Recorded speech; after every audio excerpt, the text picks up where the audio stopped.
Hello, c'est Alex, j'espère que vous allez bien, bienvenue dans cette nouvelle vidéo. Aujourd'hui, on va voir comment faire pour créer un menu sur Unreal Engine 5. Donc ça va être un tuto assez complet, donc il risque de durer une vingtaine de minutes, mais au moins vous allez vraiment voir toutes les bases de la création d'un menu pour bien que ça soit aligné en fonction de la résolution de votre écran, etc. Donc ça vaut le coup de regarder la vidéo jusqu'à la fin. Donc pour le menu, on va créer ce menu-là. Donc quand je clique sur la touche échappe, ça floute l'arrière-plan, ça m'affiche ce menu, je peux reprendre la partie en cours. Donc ça met vraiment en pause le jeu, c'est-à-dire que si je saute, hop, on est vraiment en pause. Je peux changer la qualité des graphismes, donc je vais pouvoir mettre par exemple basse qualité, ou remettre la qualité élevée, et je peux, depuis ce menu, quitter mon jeu en cliquant sur Exit. Donc c'est un menu qui est assez simple. Donc cette vidéo est un extrait de ma formation gratuite sur Unreal Engine 5. Donc si tu veux avoir accès à tous les épisodes pour bien débuter sur Unreal et notamment recréer la même map que tu vois ici et exporter un projet de A à Z, eh ben, tu as juste à rejoindre la formation, c'est le premier lien en description. Donc pour créer notre interface graphique, on va aller ici dans le Content Drawer. On va retourner ici là où il y a tous les dossiers dans Content et on va créer un nouveau dossier. Donc je fais clic droit, New Folder. Ce dossier-là, je peux l'appeler par exemple menu ou HUD ou widget, vous faites comme vous voulez. Moi ici, je vais l'appeler HUD et je vais cliquer sur ce dossier. Ensuite, à l'intérieur, on va créer notre interface. Donc on fait clic droit, User Interface et on va prendre Widget Blueprint. On clique ici sur User Widget et on va pouvoir lui donner un nom. Donc moi je vais l'appeler Pause Menu. Ensuite on double-clique dessus pour entrer dans l'éditeur. Donc là, hop, je suis dans l'éditeur. Je vais mettre ma fenêtre correctement. Donc comment ça se présente ? On a ici une grille, voilà, où on va pouvoir prendre des éléments comme on peut voir à gauche. Donc on a plein d'éléments, des boutons, etc. qu'on va faire glisser juste là. Si vous cliquez sur Library ici, vous avez une petite image qui explique un petit peu mieux à quoi correspond chaque bouton. Par exemple ici Slider, ça va être un slider qu'on va pouvoir bouger pour faire prendre pas mal de valeurs par exemple. Donc voilà pour ça. Ensuite, ici vous retrouverez la hiérarchie des boutons, donc ça on va le voir juste après. Et en haut à droite, très important, vous avez deux modes. Vous avez le mode designer, donc on va designer notre interface, faire en sorte que quand on passe notre souris dessus, par exemple le bouton il va s'enfoncer, toutes ces petites animations et tout ça on va le faire directement dans le designer. Ensuite, dans le graph, c'est là qu'on passe sur le blueprint et c'est là en fait qu'on va relier différentes choses qu'on va connecter pour faire en sorte que nos boutons fonctionnent et exécutent des actions. Donc on va se mettre ici sur Designer et on va commencer tout de suite. La première chose à faire, c'est d'aller ici dans Panel et de prendre un Canva Panel et de le faire glisser directement ici. Ça va en fait tracer ici le bord, les contours de notre interface qui correspond à la résolution de notre jeu vidéo. Et maintenant, grâce à ça, on va pouvoir faire glisser des boutons à l'intérieur. Pour savoir si votre interface est bien adaptée à l'écran que vous voulez jouer sur votre jeu vidéo, en haut à droite ici, vous avez Screen Size et vous avez plusieurs presets en fonction du matériel. Par exemple, vous avez des ordinateurs portables, vous avez des tablettes, vous avez des téléphones si vous faites un jeu sur téléphone, vous avez des écrans. Et si vous laissez votre souris dessus, vous allez voir la résolution. Par exemple ici, pour du 20 pouces, c'est du 1600 par 900. Pour du 27, ça va être du 2560 par 1440. Moi, je vais prendre celui-là, donc 1920 par 1080. Mais si vous cliquez sur la petite flèche en bas à droite et que vous la déplacez, vous allez pouvoir voir en fait les différentes tailles, les différentes résolutions en direct. Donc moi, je vais venir recharger ici mon 1920 par 1080. Maintenant que c'est tout bon, on va pouvoir faire glisser nos boutons. Donc on va aller en haut à droite ici, on va prendre ce bouton et on va le faire glisser juste là. Donc là, on peut voir plusieurs choses. On a le bouton qui apparaît dans notre interface et en haut à gauche, on a une sorte de petite étoile, une petite flèche. En fait, c'est notre encre et elle est en haut à gauche. Qu'est-ce que c'est que l'encre? En fait, ça veut dire que la position de mon bouton dans l'environnement 2D, donc ici on a un axe X et un axe Y, et ben se base par rapport à mon encre qui est ici. Ça veut dire que si je sélectionne mon bouton et que je vais à droite, on peut voir sa position sur X et sa position sur Y. Si je mets ces valeurs à 0, mon bouton va se coller. Donc en haut à gauche de mon bouton, ça va se coller au centre de mon encre qui est juste ici. Donc ça va être assez important à comprendre. Moi, je vais cliquer ici sur Anchors et on va mettre celui-là. Et en fait, ça va déplacer mon encre au milieu. Et on peut voir que maintenant, mes positions sur X et Y, elles sont plus à 0, elles sont négatives parce que mon point de référence maintenant se trouve au milieu. Ça va nous servir à centrer correctement nos boutons. Donc maintenant, ce que je vais faire, c'est que dans position X, je vais mettre 0. Position Y, je vais également mettre 0, puisque je veux que mon bouton soit centré. Et maintenant, on va l'aligner. Donc on va mettre 0,5 juste ici et 0,5 juste là.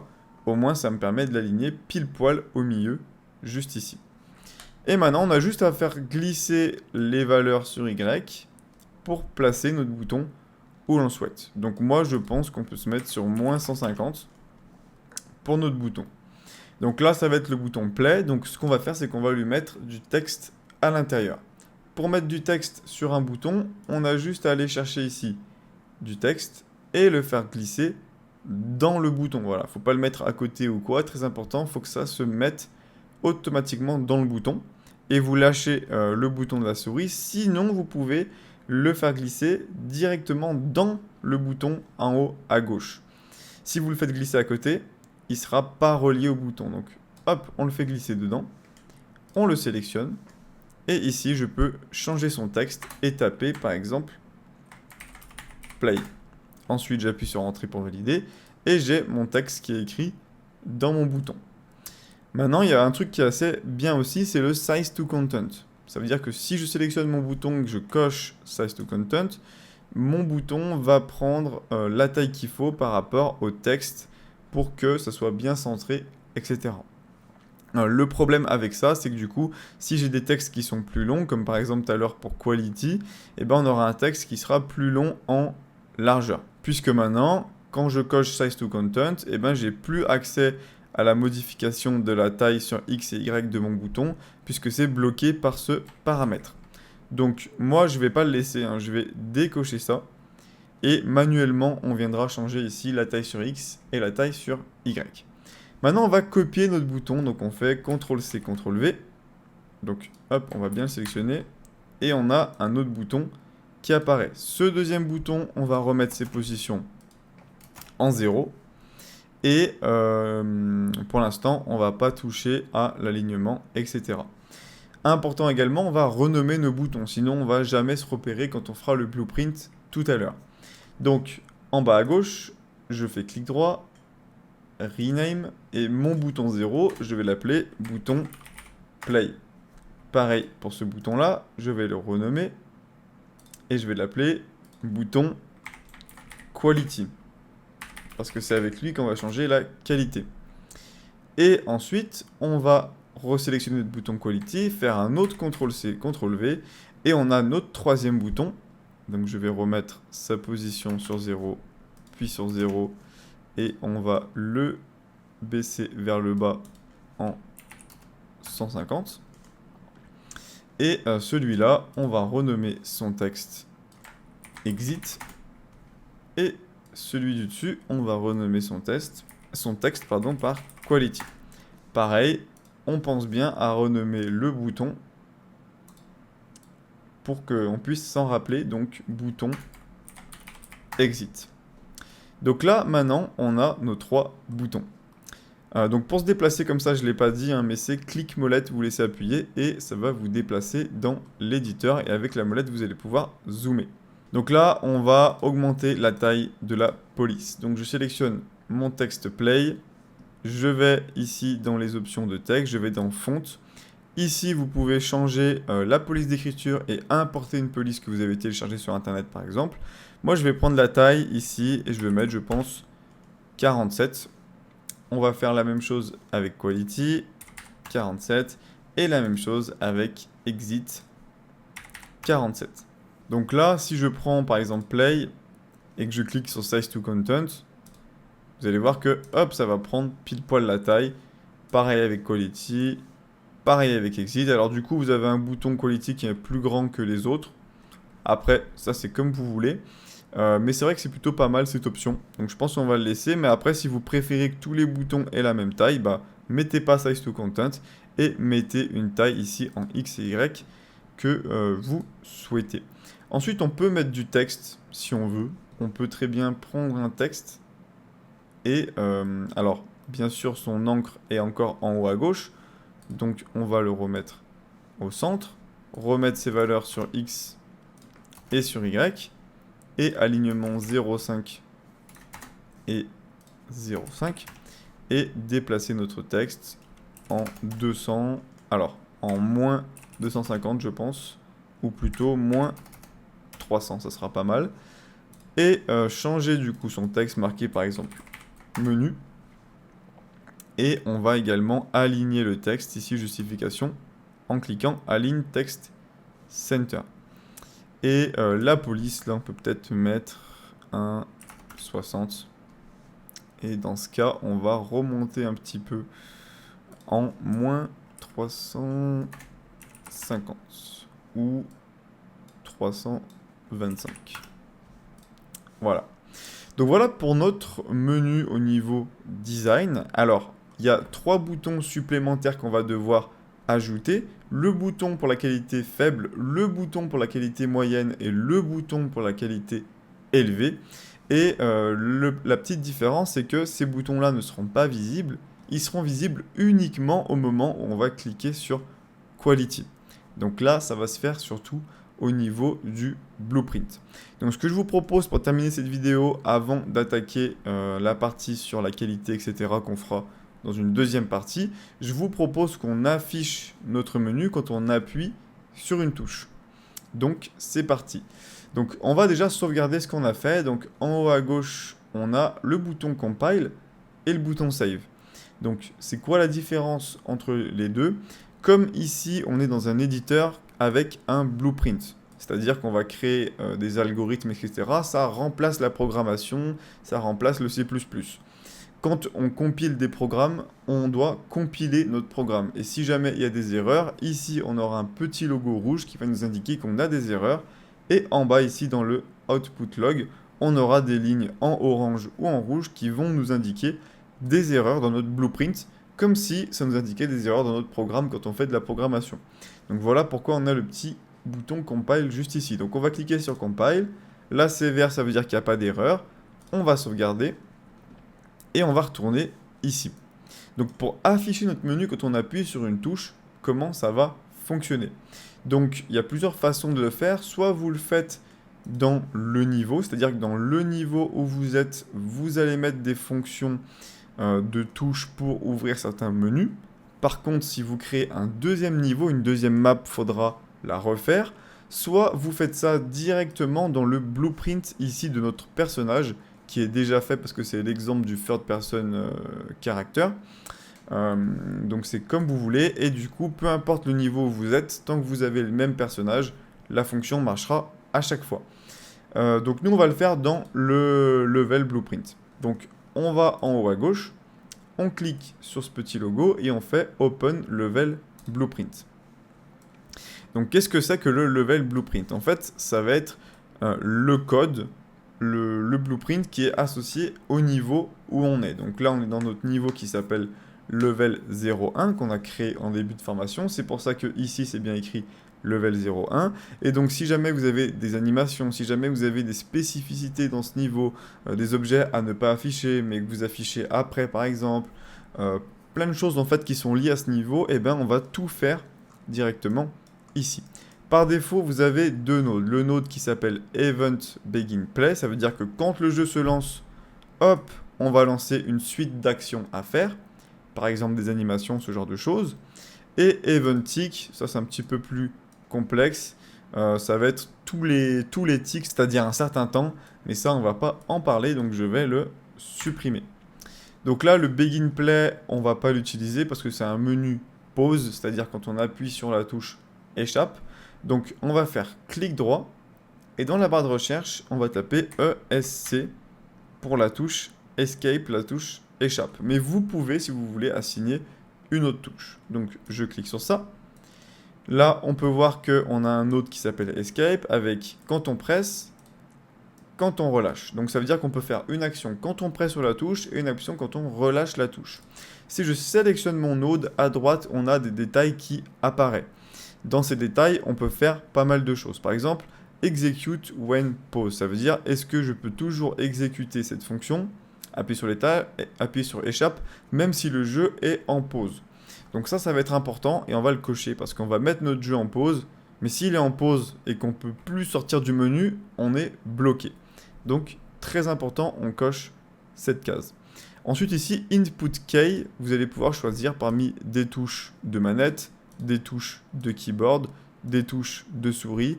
Vous avez même des trucs d'Xbox, Android, etc., etc. Mais si vous voulez, vous pouvez cliquer ici. Et là, vous appuyez sur une touche. Par exemple, j'appuie sur C.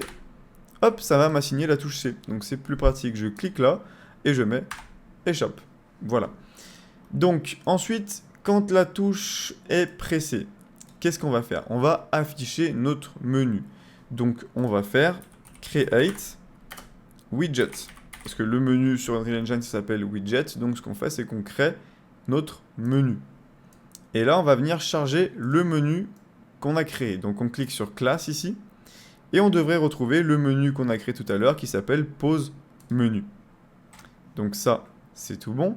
Ensuite, on va tirer ici le trait. Et on va venir chercher add to viewport. Donc viewport, c'est votre vue. Enfin, c'est votre écran, on va dire. Et donc, on va ajouter ce menu à l'écran. Donc, on fait add to viewport. Donc là, comme ça ne fonctionne pas. On doit bien relier return value ici avec target juste là. Donc là, avec ces deux nodes, vous créez le menu pause et vous l'affichez sur l'écran au moment où on appuie sur la touche échappe. Donc on va compiler, on va sauvegarder et on va lancer le jeu pour voir.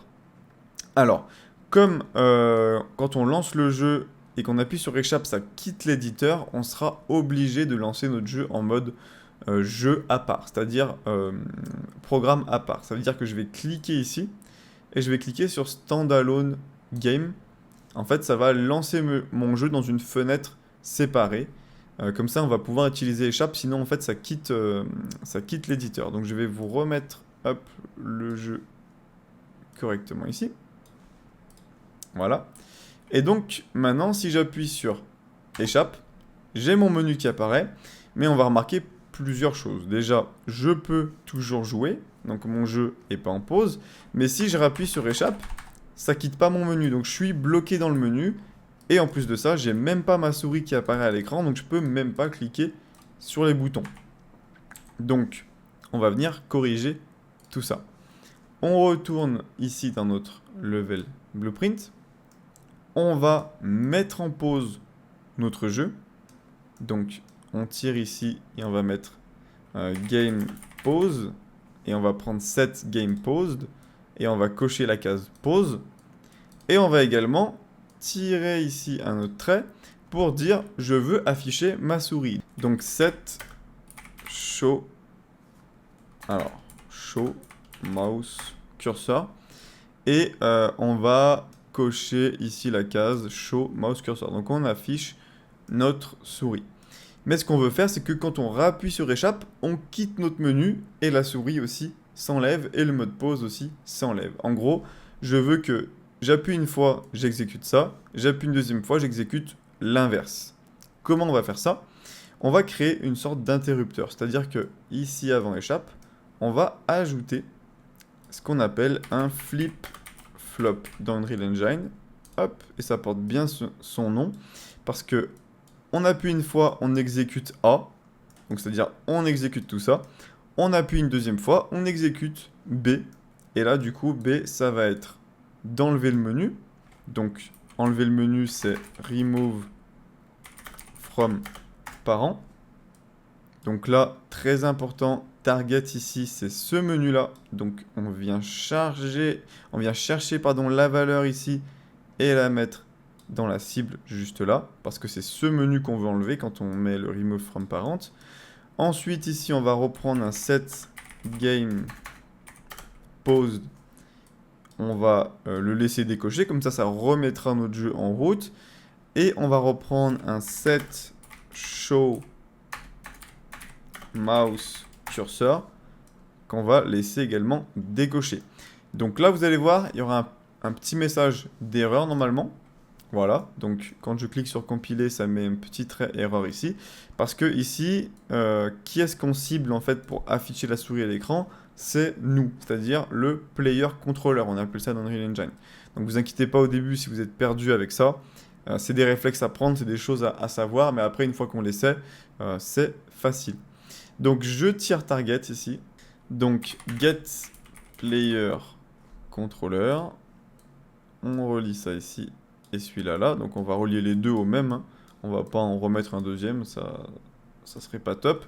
On compile et là ça fonctionne. Alors vous pouvez vous tromper parce que des get player controller il y en a plein. Donc ne vous trompez pas. Laissez cocher contexte sensitive, tapez bien get player controller et vous prenez bien celui-là dans la catégorie game. Sinon, il se peut que ce soit pas le bon et que ça ne fonctionne pas. Donc là déjà, on a quelque chose de beaucoup mieux. Donc on compile, on sauvegarde et on lance notre jeu.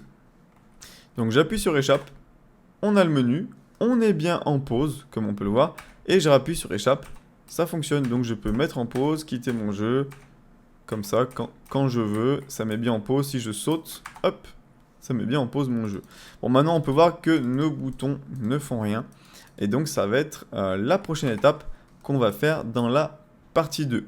Juste avant, pour terminer cette vidéo, on va quand même faire quelque chose. On va mettre un effet de flou sur tout l'arrière-plan au moment où on met en pause le menu. Voilà, ça prend 2 petites secondes et c'est tout de suite beaucoup plus sympa. Donc pour faire ça, Content Drawer, pause menu. Ici, on va dans la barre de recherche en haut à gauche chercher un blur. Et on va prendre Background Blur, on va le faire glisser ici. Et on va lui faire prendre la taille en fait de notre écran.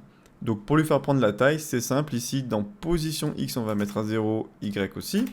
Là, du coup, je veux bien qu'il monte en haut à gauche. Donc notre encre, on va bien la laisser en haut à gauche. Pas besoin de la mettre au centre du coup. Et dans taille ici, bah, c'est quoi la taille de notre écran? C'est bien 1920 par 1080.